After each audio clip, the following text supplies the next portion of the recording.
I am, Colby. We're great. And just, go ahead, Colby. I think we need Alberta is unmuted as well, and she'll just need to unmute our two speakers, Angie and Cindi, once we get there.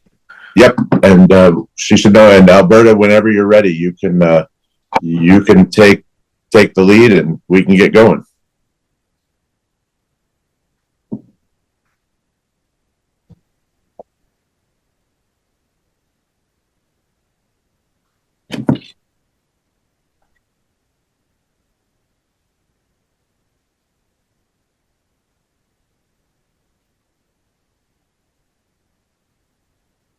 Let's go.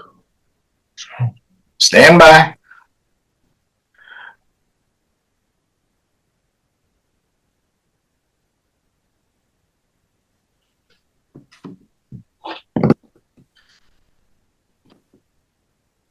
Ken, you might have to start it. Yeah. Well, thank you, everyone. We really appreciate you being here today and getting on the call with us.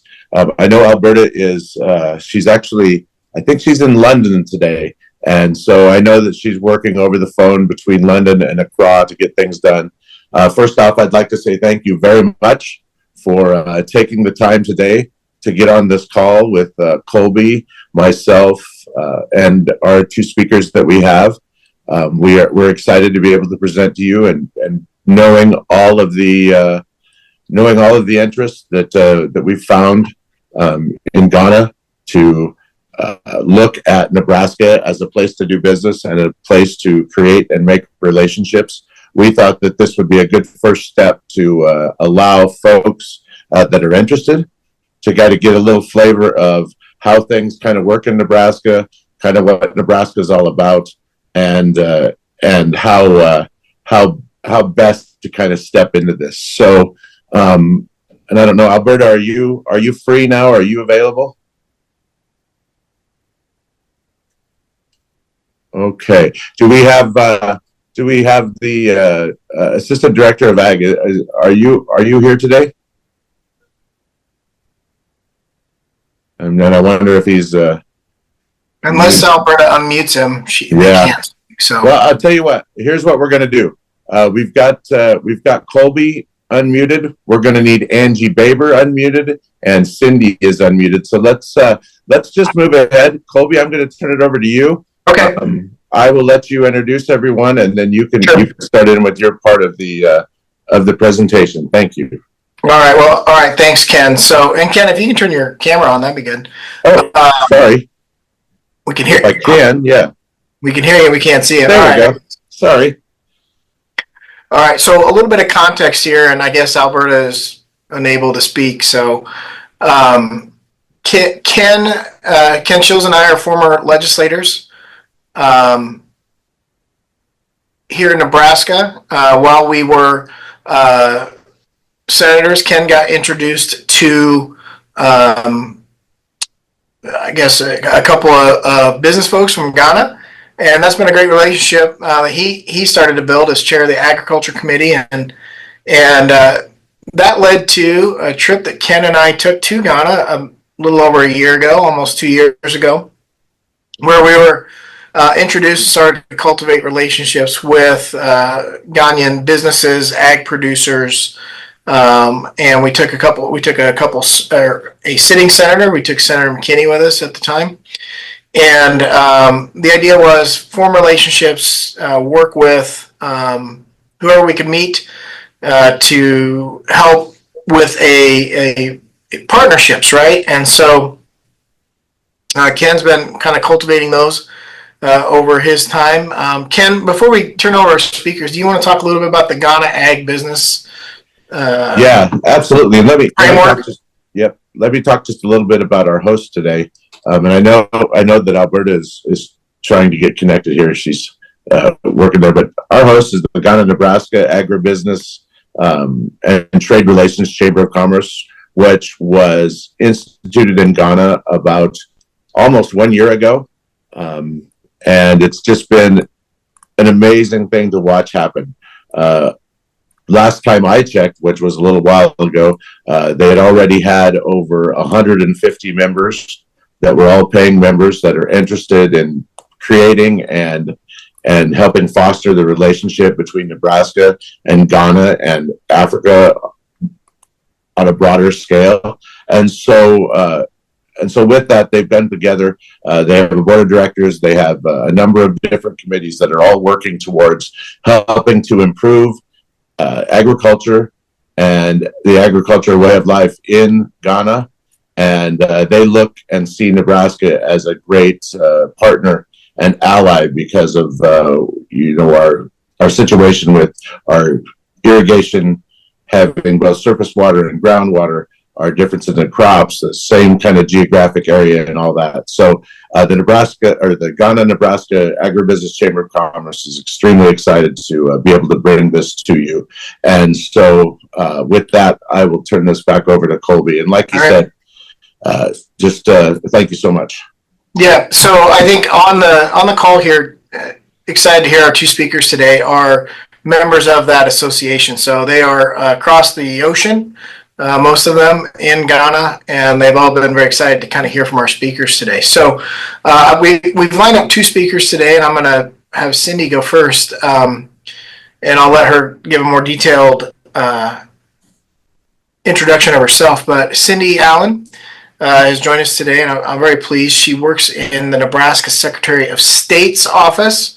Part of her role, I think, is to do what we're doing here, which is enhance relationships and work with foreign dignitaries on those kinds of things. And so I'm going to let her explain a little bit of her background, experience, what the state has done, what we can do, and her role within the Secretary of State's office. Everybody, we have such a large crowd that I think, if we don't mute everybody, we get a lot of background noise. But for those of you that have questions for Cindi, what I would ask you to do is stick those in the chat, and she can see those. And when she's finished with her presentation, she can try to answer those questions from her perspective. And then following that, we'll have Angie Baber, and she's with one of our local chambers of commerce, and she's got some experience in international business and things like that. So the same will apply for her as well. She'll be able to give a little bit of a presentation and then answer some questions as well. So with that, Cindi, go ahead. Ken. Just before we take off, Cindi, I apologize. Could the admins also work on taking unmuting Alberta on her phone? I think it's under. Excuse me a second. Let me see. PC. Yeah, that's what it says in the. Open your chat. Ken. Yep, I saw that. Yeah, if it's under PC, could you please do that, and I'll turn that over. Cindi or Colby, it's all yours. Sorry. Yep. Go ahead, Cindi. Well, thank you. Hi, Ken. It's good to see you. We're from the same town in western Nebraska, and known each other for a long time. And I don't get to see you, and now here you are. And Colby, thank you for inviting me. I feel really honored to be part of this webinar, especially for Africa. I've spent a lot of time in Africa, arranged trade missions to Africa. So I'd like to welcome everyone here from Ghana. I really am excited about the number of attendees in this webinar. I know that we are a time difference, so it's not too bad. It's worse in other parts of the world where you're in the middle of the night, so at least you can join us during the day in Ghana. My office of Secretary of State, I'm the Deputy Secretary of State for International Trade, and actually the Secretary of State in Nebraska is the Chief Protocol Officer for Commerce, Trade, Education, and Culture by law for the state of Nebraska. So he's very similar to the United States Secretary of State, who is tasked with representing Nebraska across the globe. And as a result, I was brought into the Secretary's office. I was appointed, and I have quite a bit of trade experience in coming into this office. So it's an exciting place for me to be. If you will allow me, please allow me to brag a little bit about Nebraska. Both Ken and I are in agriculture. He was in the beef industry. And Nebraska is the third largest agriculture production state in the United States. California and Iowa are 1 and 2, and we are number 3. But we also have the 3 largest irrigation companies in the United States, headquartered in Nebraska. So Nebraska is sitting on top of a freshwater aquifer. So agriculture, irrigation is our lifeline to our crop production, as well as our ranches, our farms and our ranches. We're the largest beef producers in the United States. Some people might hear the word Texas, but we have more cattle than Texas. In fact, we have more cattle than people in Nebraska as well. We also export a lot of corn and soybeans, wheat, pulses, dry edible beans. We're number 1 in growing dry edible beans. Great Northern beans, it's a white bean. It's a little bit different than the cowpea, but we're the number 1 growers in Western Nebraska for dry beans. So that's a little bit about us. I just want to kind of go through what I've already done. I've been into Africa, I think maybe 6 or 7 times now in different countries. Kenya probably most recently. And we've done a lot of work in Kenya in agriculture, and also working with farmers in Kenya and universities in Kenya. So let me kind of step back and tell you what we have already.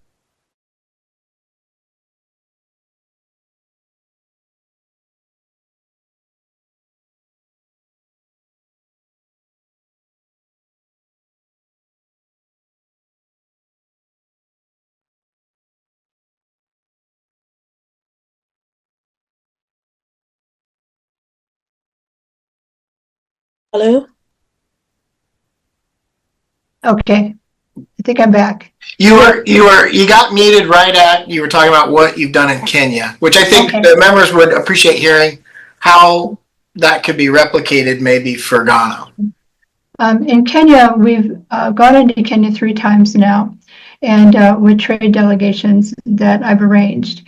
And the participants in the trade delegations have been farmers from Nebraska, corn growers, as well as our university, the Institute for Agriculture and Natural Resources.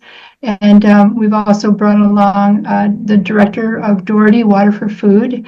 And we've brought along other small companies, cybersecurity, who was interested in developing a digital address system in Kenya, and also healthcare. We have partnered with a university in Kenya, and we're setting up an agriculture division for education with that university in Kenya. We've got 2 farmers that are on the board right now. It's called Pioneer International University. Our university has signed MOUs to bring professors to Kenya to train Kenyans in the area of agriculture and crop growing, livestock husbandry, and also water usage. So we've done that. We've also brought in healthcare. A fellow who is an entrepreneur developed a healthcare system for at-home care and also insurance in the healthcare industry, because Kenyans don't have health insurance. Most of them don't have health insurance. So if there's a medical emergency or someone needs hospitalization or even a doctor, of course they have to pay for that totally based upon what the family is able to afford. So we brought a fellow in for healthcare. I've been working with the University Medical College here in Nebraska. They're world renowned. They really got their reputation across the globe for their work in when Ebola was breaking out in West Africa with their confinement facility. And so they're working as well with universities in Kenya, setting up nursing programs, medical doctor programs to encourage student exchange between the 2 colleges. And so we're very much into the healthcare industry. I've worked with another fellow who's the global partner for Hope. He's setting up clinics in Togo, and he's also in Kenya, but he's currently in Togo setting up rural clinics, and he's going into Ghana as well, into the rural areas of Ghana, setting up clinics, medical clinics, staffed with doctors and nurses, operating on solar energy and Starlink, for internet accessibility. And he, I believe, is beginning this project now in Ghana. He's in Togo, he's in Kenya as well, because access to healthcare in the rural areas is almost non-existent. So he's been very successful in setting up, surgical clinics, doctors' visits, the complete healthcare availability to the rural people in rural areas of Kenya and Ghana and Togo presently. I've worked with, there is a Midlands African Chamber here in Nebraska, and I've been working with them, and they're interested in bringing products from Ghana and Togo. So you might consider, talking to me later, and I can put you in touch with them. There's a huge diaspora of people from Togo. There's a large diaspora of people from Kenya in the state of Nebraska. So this is very good in creating a cultural understanding between Nebraska and the African countries. So when we partner with Ghana, we're really interested in bringing all of this, all these different industries into Ghana, into the rural areas. So you can upscale your agriculture practices, as well as have accessibility to healthcare, how to manage the water that you have for the purpose of drinking, irrigation, and sanitation, to help you grow sustainable crops. In Ghana, I understand that. You please. Okay, I understand that there's a challenge with drought, which was also in many other African countries, and water accessibility. So we have a Dorothy Water for Food here in Nebraska that has traveled with our delegation to educate producers in the area of water usage. This is vital. So Ghana, really your position, it's a very progressive country versus some of the other countries, that surround you, such as Togo and Burkina Faso, if I pronounce the name right. You have access because you have trade agreements into sub-Saharan Africa, the African Continental Free Trade Agreement. So you're a very good source of exporting into sub-Saharan Africa. So if we could upscale your livestock and your crop production industry, you really have a transportation, rail across you can touch many other African countries that are nearby. So I think that this is really good for your economy. I know that you export a lot of cocoa and timber and gold, petroleum, that the United States are consumers of. As far as Nebraska, I think that we need to come together to see what you can import into Nebraska. Right now, we have a administration that is interested in America First, and for us to export into Ghana, it's a 17% tariff, but in addition to that, there's a lot of fees that are added on.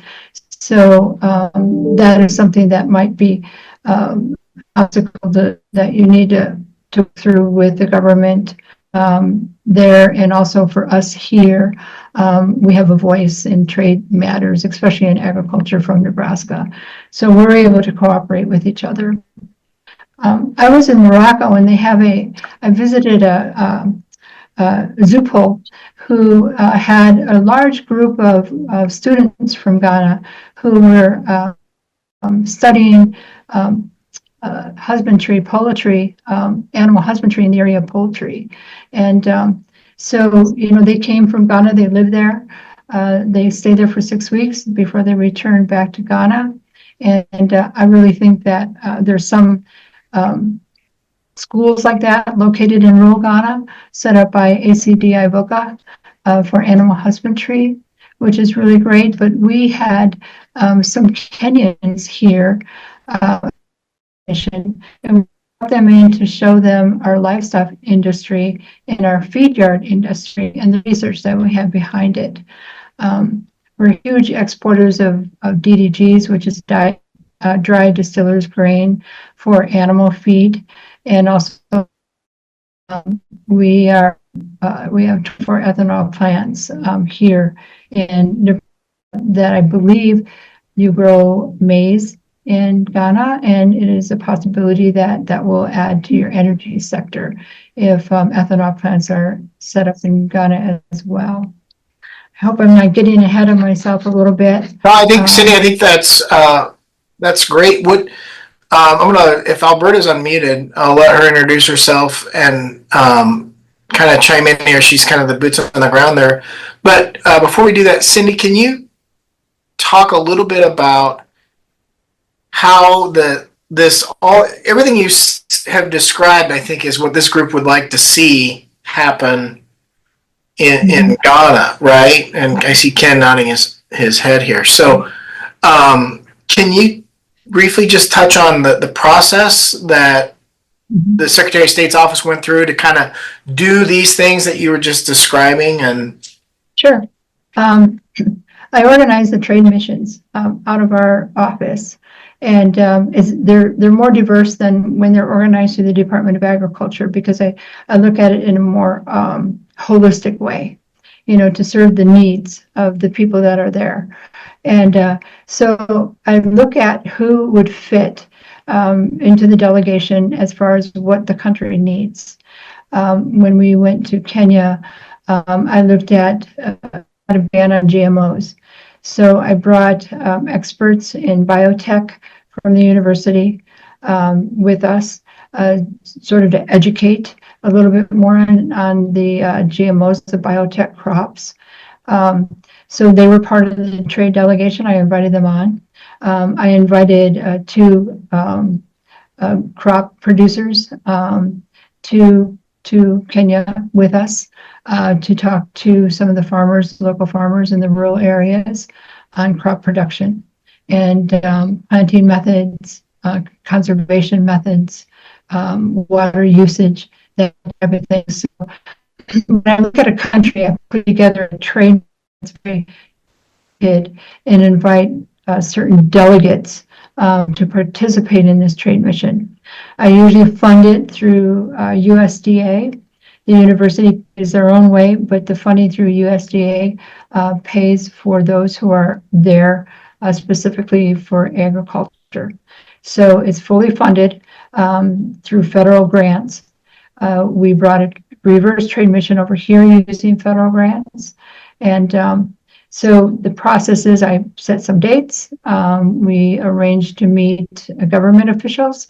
We've met President Ruto, Ambassador, they have a new ambassador now who has not yet been appointed, but we try to meet embassy people, the U.S. embassy people, as well as the Minister of Agriculture, Minister of Health, Minister of Foreign Affairs in the country that we're in, because we find that it is a lot easier getting things through customs at the port when you have the government behind you, because it can be tricky sometimes getting through customs in other countries.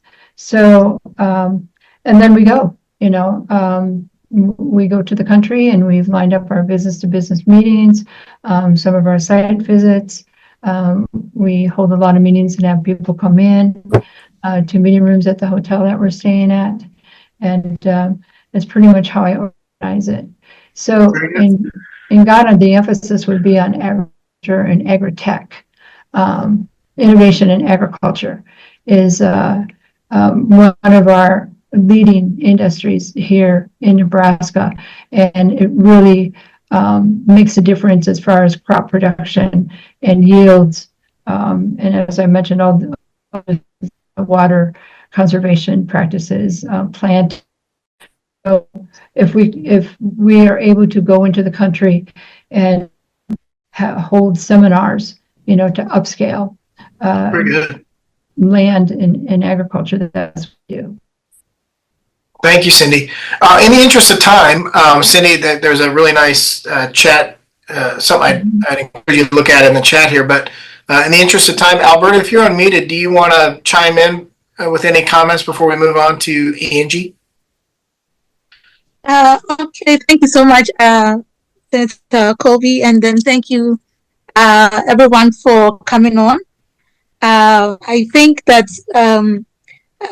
this has so far been an interesting session, and then maybe we would possibly may look at how we could sustain it.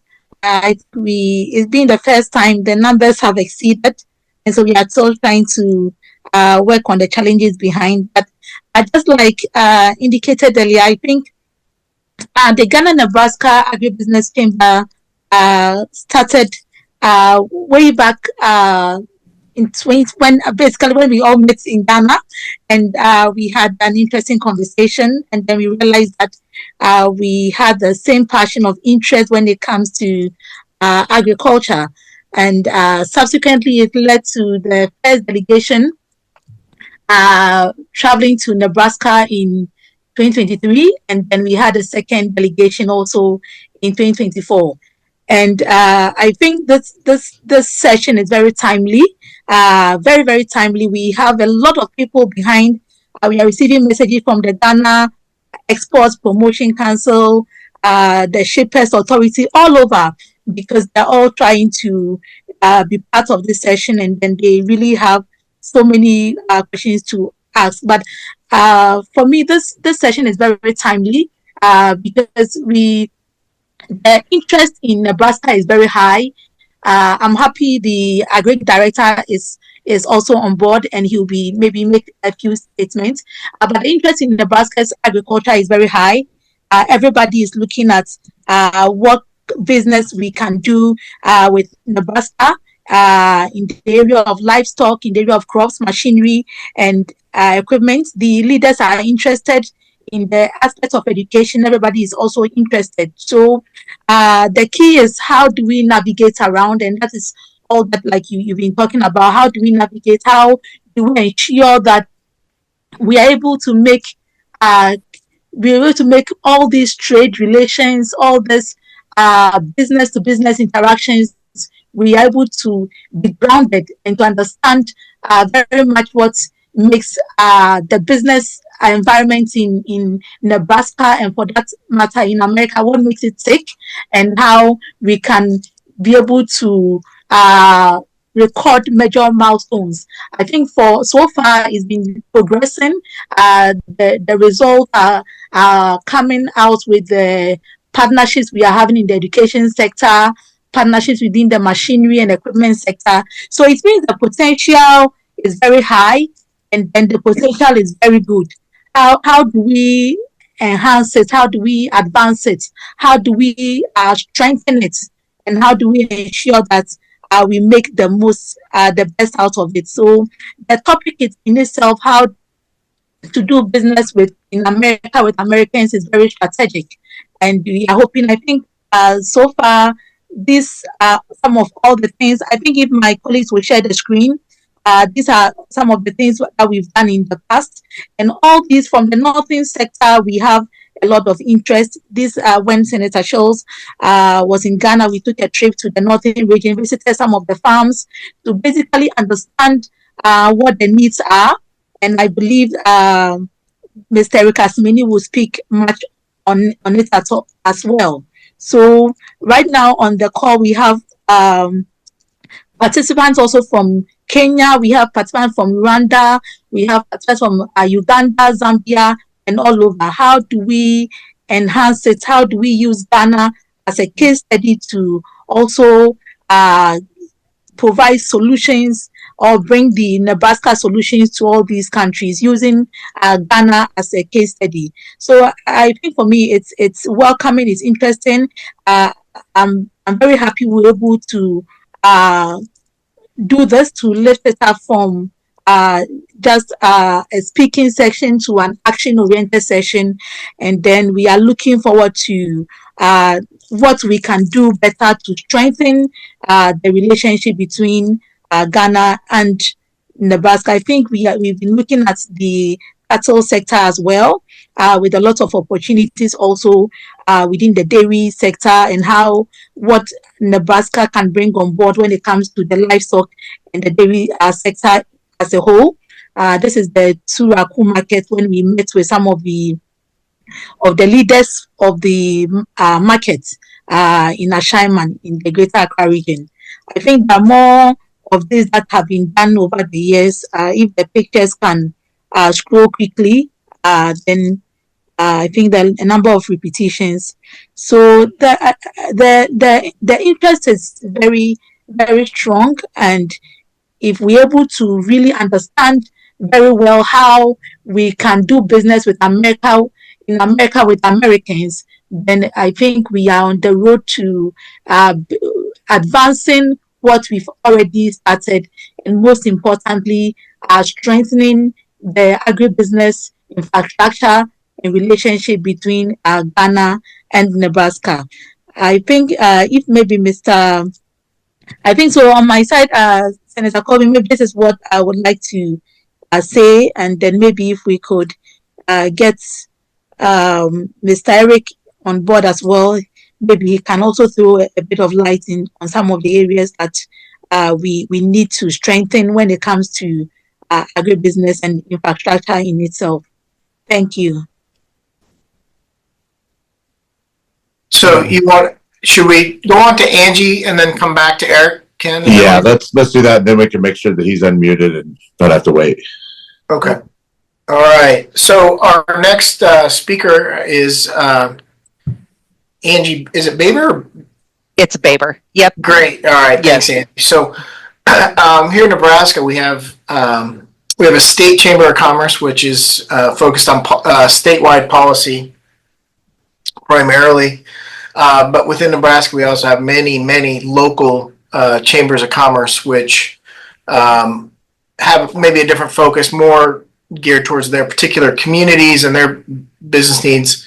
But as opposed to the state chamber, who's mainly focused on policy, I think some of our local chambers are more keyed into business development and business recruitment and things like that. So I reached out to our largest community, Omaha, and asked for someone who could talk a little bit about some of the things that we're discussing here.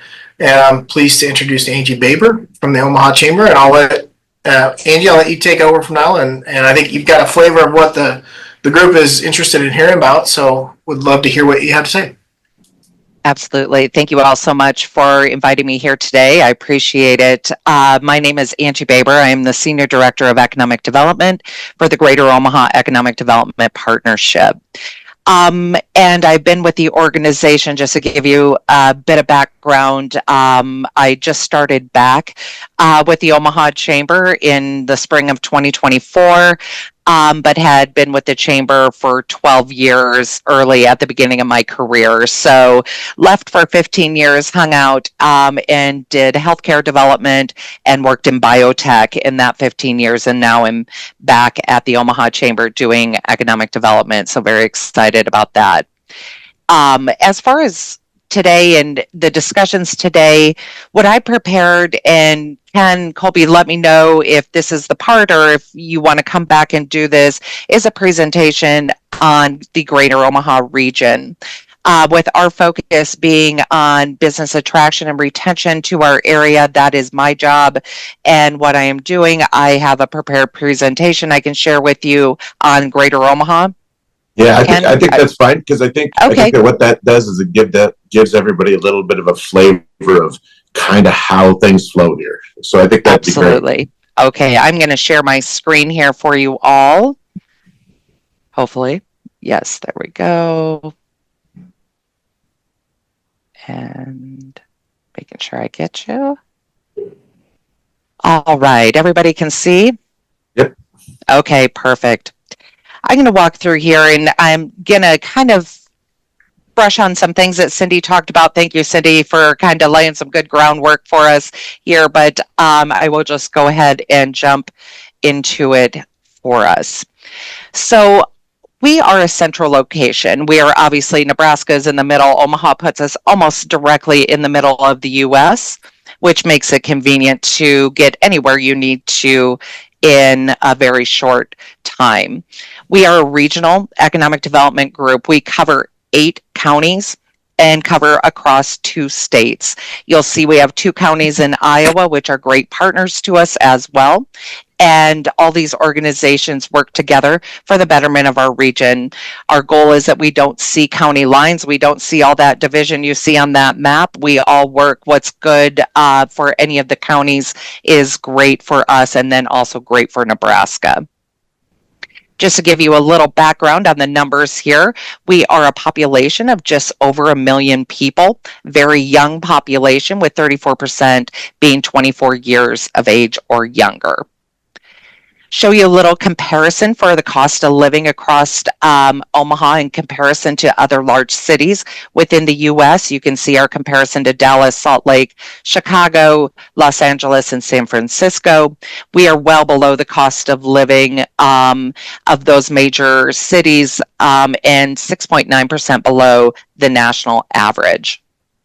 Kind of break that down. What does that mean to how much a medium home price would be here in comparison to the U.S., as well as we like to say we are a large city, but easily able to get around with a 20-minute commute time. We like to say great things about ourselves, but I also get paid to do it. So these are some rankings from Forbes. Ranked us as the #1 best city to move to in 2024. And we have some new ones coming up here in 2025 that we're going to be happy to share with everybody.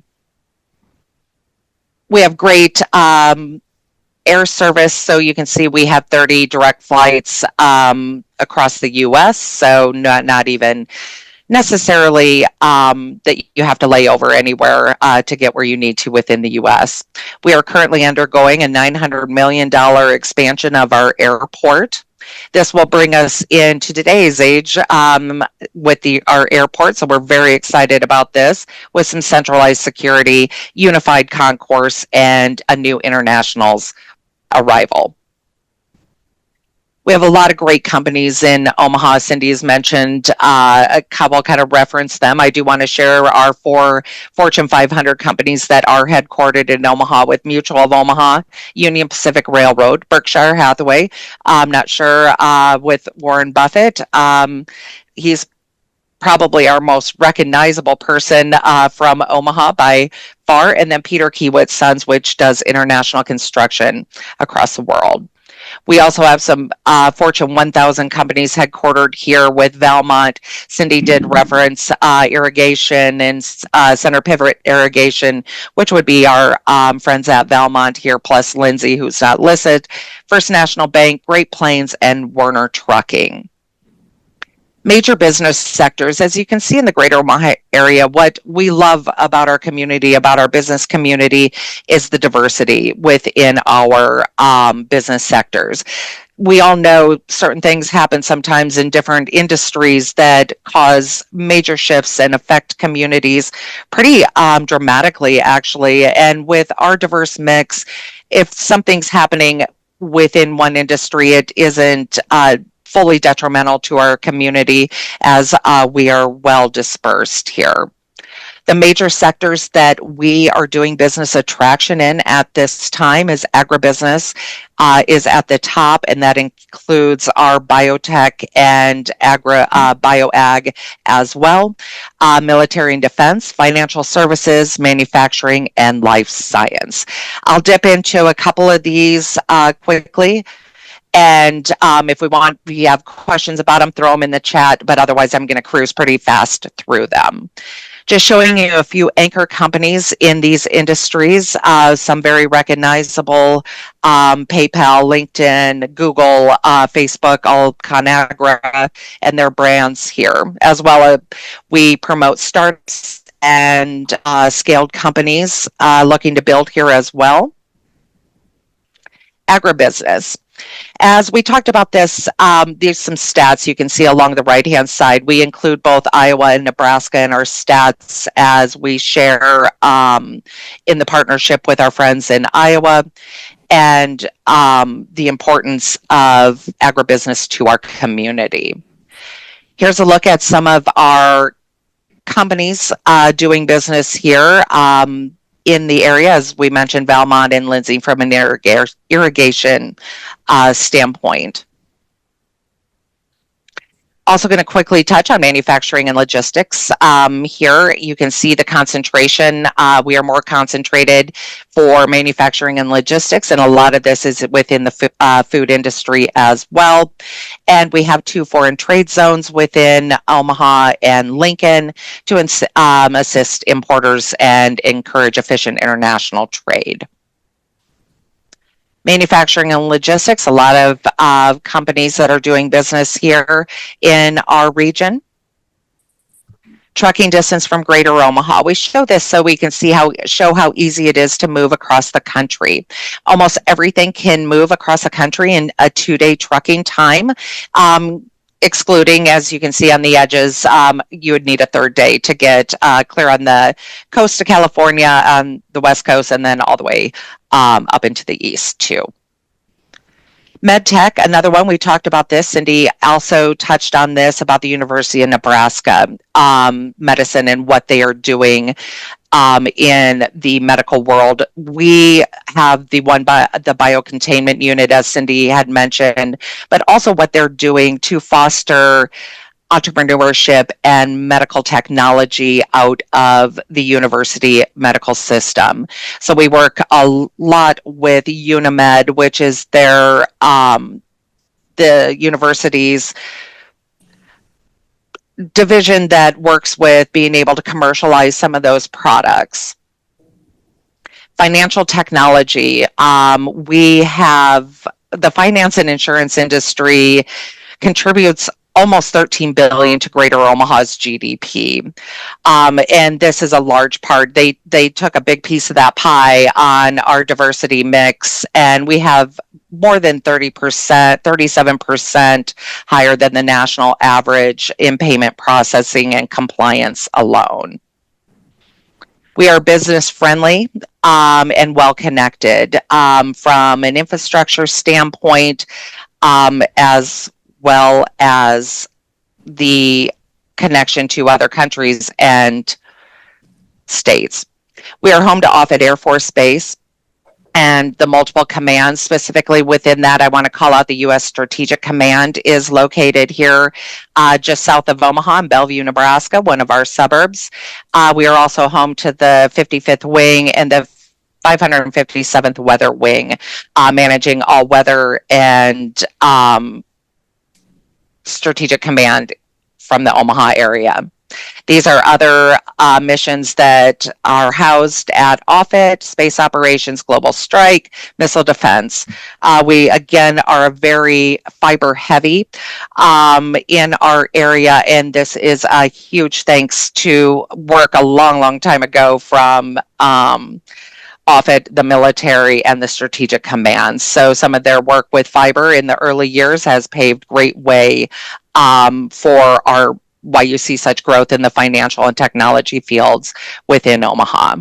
We have many great people working in this area with 1.4 million people within a 60-minute drive and a very productive labor force. Our talent, you can see comparison of Omaha to the U.S. national average. We have a higher graduate level from high school as well as bachelor's degree from college. Cindi kind of mentioned, as we already kind of talked about the University of Nebraska system, but they are not our only large university, with our friends at Creighton University as well. We have 2 major medical schools within Creighton University and the University of Nebraska. So we are producing a lot of very talented people in the health science industry. I'm going to pause on this. This is our riverfront park. We absolutely love this amazing park. It's actually 72 acres, 3 parks, 1 name. I stop on this because this park was built on public-private partnership. This is probably, I would say, the most unique and greatest thing about the Omaha region is our ability to work and combine the public and private sector together to be able to get things done.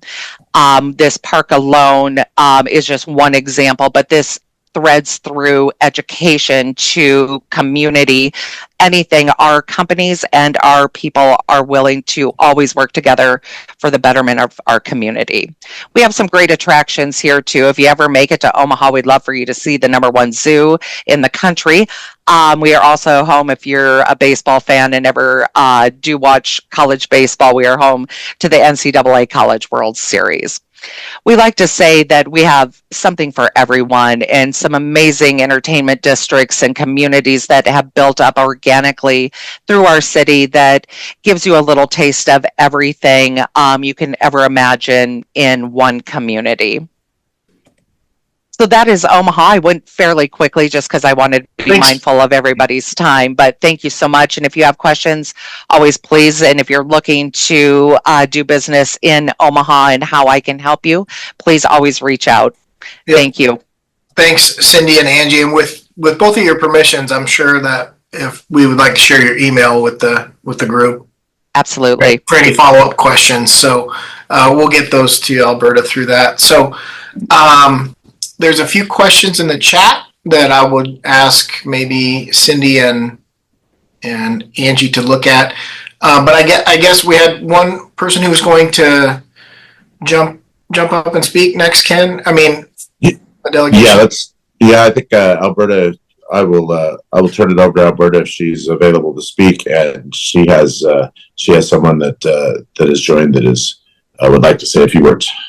All right, thank you so much, Senator Colby. So I think we have on the line Mr. Eric Hudson. He's the Agricultural Director from the Ministry of Food and Agriculture.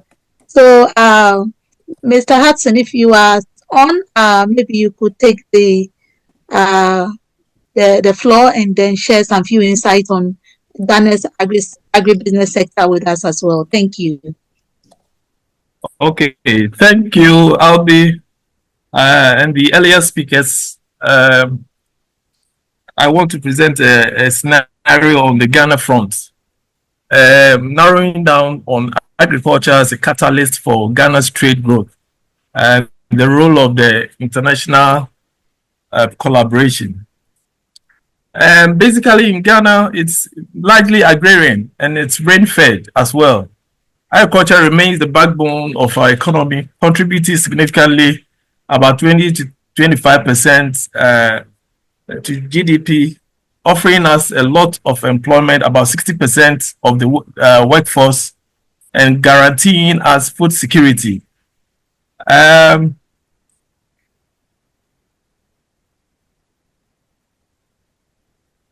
Largely, we have a very youthful population, about 57% of the total population, and between the ages of 15 and 35.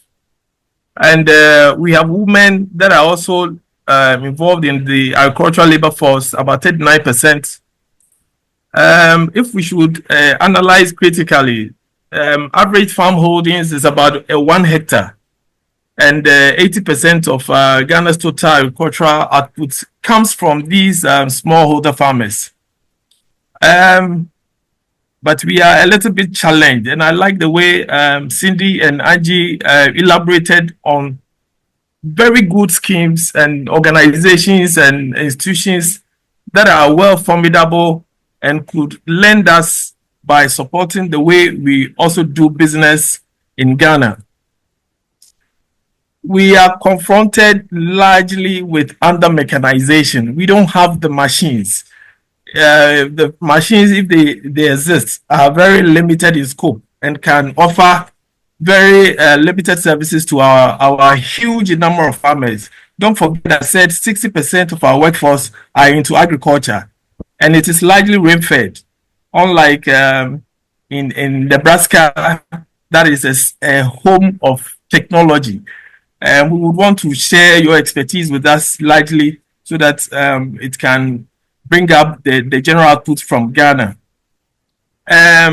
What it stands to reason is that if about 30 to 35% of our population are into the use of mechanization, it stands to reason that 65 to 70 are still using the rudimentary labor force in agriculture. And this narrative needs to change with this kind of collaboration that we found at your holding. Some of the challenges: limited access. I saw fintech well established in Omaha, but in Ghana, the story is a little bit different. We would want to know how you made it through with finances. We have limited access to finance and credit, inadequate infrastructure, poor roads network. I saw the array of road networks using all planes to shuttle in between counties and all that. The presence of irrigation facilities and all that. We want to share your experience with us. We have a very low mechanization, like I said earlier, drive, and we are seriously buffeted by climate change. Last year, rainy season, and we are experiencing droughts, always dry spells all over. But thankfully, we have network of river bodies, the Volta Lake, the Black Volta, the White Volta, and Cobra, and other rivers that are scattered throughout the country. I saw my president using the Nebraska technology of the center pivot system in his farm. And we will be much more than happy that commercial entities within Ghana also adopt same. Because without it, our food security is very much threatened. We would need your irrigation expertise. In Ghana, we're also battling with price fluctuations because of absence of well-regulated markets. And thankfully, Nebraska should be able to share some of your experiences with us. How do we grow our cattle industry? How do we grow our small ruminants? How do we grow our poultry sector? In my region alone, 115 farm holdings so far as poultry is concerned. But at the end of the day, lack of infrastructure for processing meat. We also have a lot of farmers into cattle rearing, into piggery, and these needs to be processed and made available for the general populace, and then again when it's in excess for exports. We will need this kind of expertise to go along with knowing that our senior brothers are well grounded in some of these technologies. Land preparation is a key problem in our area. 30 to 40% mechanized. You can imagine, the rest is manual. Planting and fertilizer application, just 25%. The rest is manual. Look, if we are racing against time, if you are racing against the weather, vagaries of the weather, then it starts to reason that we need to plant quick. We need to fertilize quickly. We need to irrigate. Let's supplement crop water requirements as and when needed. We need to also take control of the weeds and pest control on our farms. And these are highly under-mechanized. We would want to share your experience with us. Not that alone, but looking at the kind of expertise Nebraska has, we think that we need to really collaborate. That is the essence of this partnership. When you have a senior brother and a junior brother is in need, in the scale of small holding, if we could be supported with these multi-purpose power tillers and precision seeders, how fast can we seed? How fast can we till our land? How fast can we weed? How well can we irrigate? Crop water requirement is key to high yields within our area. And how well can you also share your expertise? I understand you always try to work with cooperatives. And this idea of cooperatives needs also to sink well into the Ghanaian context. And I think with all this, if we could rely on the expertise of Nebraska, I think we could be doing much more, helping us to reset what we intend doing as a nation. Don't forget, we just came out of election, and our president, His Excellency John Dramani Mahama, has promised to reset Ghana. Resetting Ghana on the agribusiness or agricultural front will call for precision agriculture, where we are also guided with the help of satellites to take out guidance systems on GPS fronts, the use of drones, electronic tagging of our livestock, and all that.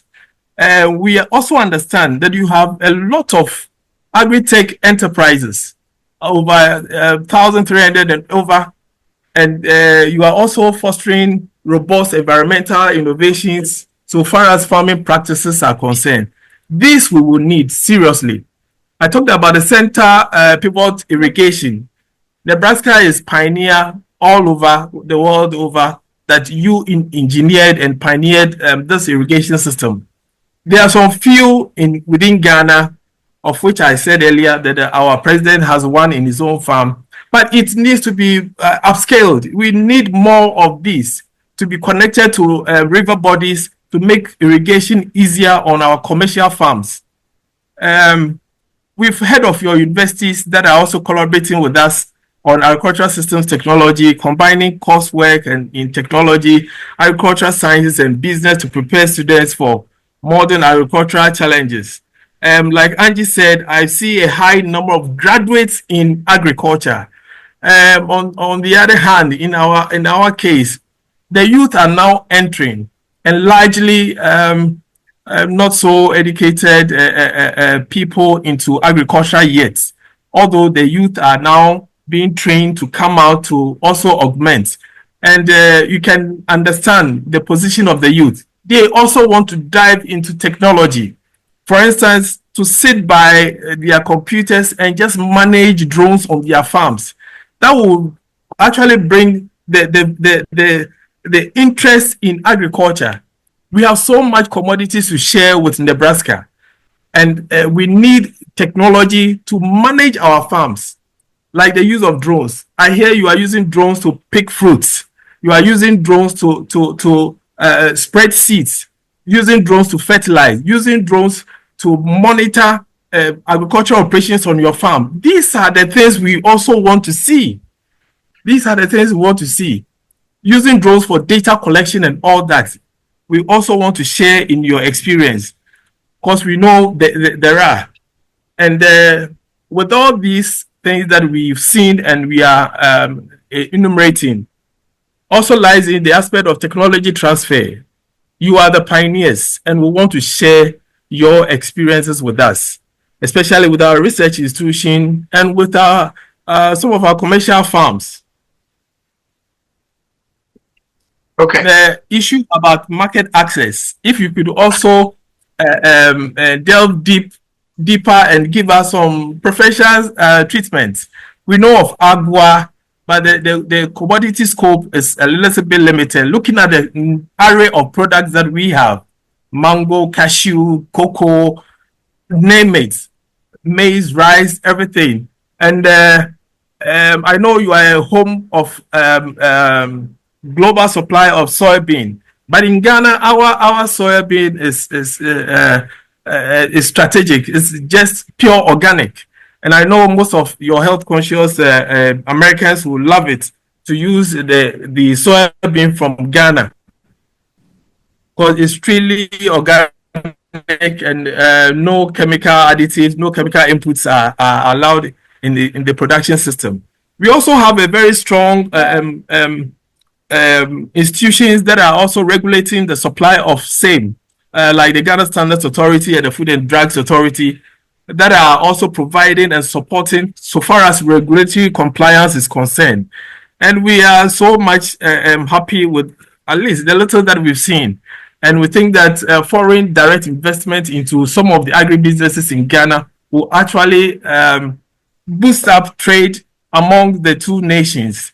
Well, using Nebraska as a springboard, we know that if the relationship works so well, if you help us establish our value chains, if you help us reduce post-harvest losses, Nebraska will be a beneficiary of some of the exotic crops that Ghana is able to produce. Like I told you earlier, So we are looking forward for that great collaboration and partnership. Thank you so much. Thank you, sir. And I think that what your thoughts really put forward is just all of the needs and all of the things that Ghana, what I like to call the opportunities that are there. And they're vast, they're great. And what I've tried to get everyone to understand is that when you take on something like this, where you have to start more or less at a foundation, there's two things about it. One thing is you have to take each bite slowly because you can overwhelm yourself really quickly. And the second thing is that you just need to keep moving forward, one foot in front of the other. But everything that you've talked about are things that we have accomplished to a certain degree here in the state of Nebraska. And I think that I think that there's an opportunity for collaboration there. And as we get further down the road, we can work that out to see exactly what that looks like. But Colby, I'd like to turn it back over to you for just sure. Well, I think that was kind of a long. I hope Cindi and Angie, if you're able to get some of this, I wanted to make sure that we left some time for Cindi or Angie to answer any questions or provide any clarification. I know that they've been kind of doing that in the chat. Cindi, let me go back to you. Is there, based on what you heard from Eric and Ken, do you see an opportunity to kind of move forward with some partnerships and your office being involved? How does that play out from your perspective? Well, I've got a grant request in to USDA for Togo, and we had planned on maybe a trade mission to Togo in the fall, and then also going into Ghana, because I think you have to fly into Ghana anyway to get to Togo. Mm-hmm. So we were going to stop over in Ghana anyway, but and as I mentioned, our delegations are very ag focused because we are an ag state. But we bring in other areas too that are needed. There's a couple of things that I wrote down. In Ethiopia, it was a challenge between the farmer and the price. There wasn't any set price, so you didn't know how to plan for your crops for the next year, what kind of price you were going to get. There's a middleman that kind of made the money. So we started Ethiopia started a market, stock trade market, and added the agriculture commodities to the Board of Trade, so that the price would be established by the Board of Trade, so the farmer knew what they were going to be paid, and that was a big economic boom in that area, because then you know what to plant. I like the idea of specialty crops in Ghana because I think there's a market for that here in the U.S. Ghana is part of AGOA. So there's a lot of products that can be imported into the U.S. Tariff-free.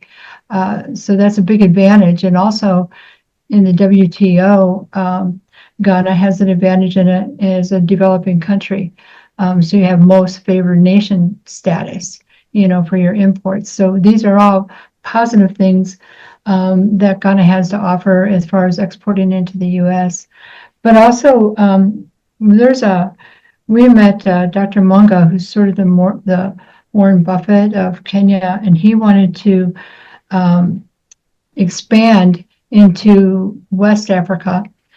He is the the owner of Equitable Bank, and he would like to expand, and he has really become successful through small farmholder loans, and he's also started buying macadamia nuts from some of the small farmers. Maybe they have 2 trees and they come in with their bag, and he buys them and then he sells them and exports them. And I think he might be coming I know he's coming into Congo, and he might be coming into Ghana as well. So that kind of answers, how farmers can get paid, and if you're not getting paid, you're not going to be able to upscale at all with machinery or irrigation or anything else. The drought factor has to be addressed. We brought in Corteva and Bayer, who have a drought-resistant seed to offer. This is a challenge in Africa, because I know that in Africa they like to replant the seeds, which reduces their yield. But the BT seed has factors in it that is armyworm resistant and drought resistant, which would be great for the Ghana market, for the producer in Ghana. We can bring trade mission, a reverse trade mission, back here to Nebraska and show them some of our research and our practices, as I mentioned, in animal husbandry, livestock production, feed yard, and crop production. So, we can partnership in a lot. I had an idea. I think you should work on having your consulate is in New York and your embassy is in DC. It'd be really nice if you had one in the Midwest, and it'd be even better if you had one in Omaha, which Angie gave a great presentation of Omaha, and you can get here from anywhere. And I think that would be very good as far as visas. I think visas are a big challenge as well. Mm-hmm. I did notice, there's a lot of folks putting in the chat they'd like to connect on different things related to, feed formulas and irrigation and crop farming. I think for the groups understand, this webinar is being recorded, so Ken can go back and look at these comments, right, Ken, and connect the individuals with some of those connections. Would that be fair to say, Ken? Yeah, no, absolutely. In fact, at AgriHouse, they're actually keeping track of all the questions so that we can get those answers as we move forward. They've also recorded this, so that if there's anybody in the future that wants to see it, we'll be able to have that. I guess what I would like to say in closing, for me anyway, is that I think it would be in everyone's interest, Cindi, to maybe work together on that trade mission that you're talking about. We can connect you to all of the anybody that you need to meet with over there. We've got those connections. We'd be happy to do that and help with the business to business meetings and everything like that. So if that's possible, we'd love to be a part of that. And you just let us know what we need to do, and we'll be right there. And Ken and I have been to Ghana before. We'd join you if there's room on the plane. There's always room on the plane. There you go. We'd be happy to join you. But I think as a next step, I think Ken, you and Alberta might meet with Cindi about some of these thoughts about a consulate or an additional trade mission. I think there's probably some work that we can do on our side to put something together. Would that be fair to say, Ken? Oh yeah, absolutely. And Cindi, if you're interested in working on that, we'd be, once again, just happy to have your help. Yeah, absolutely. We're waiting for the grant to be approved. This might be a bad time for that with our present administration, but the Secretary of State is in Washington, D.C. right now. He has an appointment with FAS Monday, and we'll find out about some of those grant applications next week. Yeah. Cindi and Angie, maybe if you're willing, if you wouldn't mind maybe putting your email in the chat, that way, sure, if folks had a question, they could. I'm seeing, I'm watching the chat. Sorry, Emmanuel wants to sell some things, and I think Angie would be interested in that. But I think that would be helpful. And then, of course, Alberta is the boots on the ground, right, within the country. So, Alberta, do you have any final comments on next steps from your perspective that you'd like to share? Yes, I think maybe we are putting all the reports together. So maybe Angie and Cindi can put all their contacts in the report and share with everyone, so that we're able to also streamline it very well and then share with the people who really need it. So we'll put all the reports together, but I think in the whole it's been very, very successful. The challenge is that we couldn't get everybody on board. We sincerely have over 200 stakeholders who've been waiting, but somehow the system was crashing somehow. So we had to find a way to limit and control it. So I think that it will be very good, Senator Colby, if maybe Senator Schilz, if we can look at how we can do this again, so that the others could really benefit. We have been able to share this. So this one is streaming live on Facebook, and then we would also put the recorded version also on the chamber website as well, and then on the YouTube. So for those who are on Facebook and are watching, we apologize sincerely. We would ensure that we have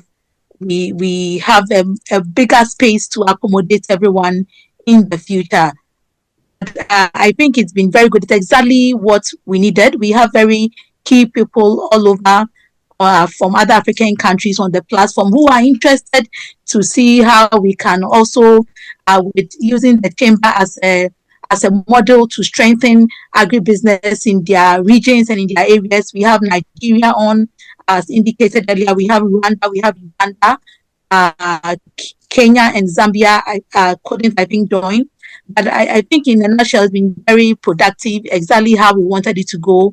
And maybe some of all these questions, the key is how do we follow up to ensure that we're able to address some of these issues, bringing Ghana and Nebraska together. So that is, for me, the next step. What actions can we take out of this webinar, and to ensure that these are the issues that came up. This is what we've been able to do. It adds up to the impacts and success stories from all over. So I think from here we are looking forward to what actions we can take, and we are remaining confident that this webinar will just be the beginning of many other webinars. If we can do it quarterly and focus on other areas, maybe this month we'll focus on education, another month we'll focus on irrigation, another will focus on cattle. I think we will be able to group the various stakeholders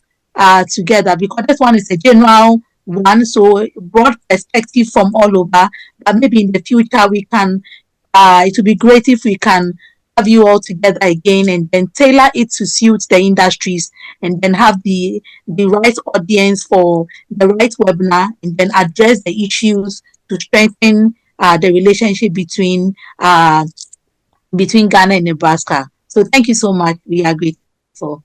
Yep. And Albert, I'd be more than happy to pick that mantle up and be the coordinator over here to help you on one side, and then to get with whoever we need to over here. So thank you for that. All right. Thank you so much. Thank you so much, Senator Schilz. Yeah. Okay. Well, I want Ken, is there anything else? I think I just want to say for today. Yep, I just want to say thank you, Colby, for all your work in getting this set up, and also to Cindi and Angie for taking the time. And I hope this is the beginning of a strong relationship and some really cool things moving forward. Thanks so much. Thank you, Ken. Thank you. So good to see you, and thanks for everyone who's participating. I kind of want to collect all these addresses, and it's such a pleasure. I'm really excited about this webinar. There's a lot of connections. Yeah, and Cindi, I will we'll make sure and get all those addresses and all the questions and forward them to everyone. Thank you. No problem. Thanks, everyone. Okay. Hello, Cindi. Thank Yeah. you. Bye. Hello, yeah. Thank you. Bye. Hello. I'm in Colorado now, a bit close to Nebraska. Oh, okay. Yeah. All I'll be right. leaving to Ghana end of this month. Yeah. Thank you. That's Bye. the college.